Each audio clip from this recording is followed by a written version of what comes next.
ஓர் பொது தெய்வம். ஒரு கிராமம் அல்லது ஒன்றுக்கு மேற்பட்ட கிராமத்தில் வாழும் அனைத்து மக்களும் ஒன்று சேர்ந்து வழிபடும் தெய்வம் ஊர் பொது தெய்வம் ஆகும். இத்தெய்வத்தை ஊர்சாமி, கிராம தெய்வம் என்று அழைக்கப்படுவதும் உண்டு. கிராமப்புறங்களில் உள்ள எல்லா ஊர்களிலும் மாரியம்மன், காளியம்மன், அங்காளம்மன், பேச்சியம்மன், பத்திரகாளி அம்மன், மாசாணி அம்மன், கோட்டை மாரியம்மன், முத்து மாரியம்மன், தண்டு மாரியம்மன், வனபத்திரகாளி அம்மன் போன்ற பல தெய்வங்கள் ஊர் பொது தெய்வமாக அமைந்துள்ளன. மாரியம்மன் அம்மை போன்ற நோய்களிலிருந்து மக்களை காப்பவளாக கருதப்படுகிறாள். மாரி என்னும் சொல் மழையை குறிப்பதாகும். அம்மன் தெய்வங்களை தவிர ஐயனார், கருப்புசாமி, கருப்பனார், கன்னிமார், அன்னமார், சுவாமி, மதுரை வீரன், முனியப்பன் போன்ற தெய்வங்களும் ஊர் பொது தெய்வங்களாக வழிபடுவதை காணலாம்.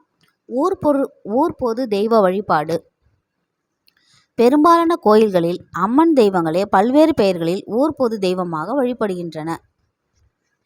இத்தெய்வ வழிபாட்டு முறைகளில் குறிப்பிடத்தக்கவை குண்டம் இறங்குதல், கரகம் எடுத்தல், தீச்சட்டி எடுத்தல், முளைப்பாலிகை எடுத்தல் போன்றவைகளாகும்.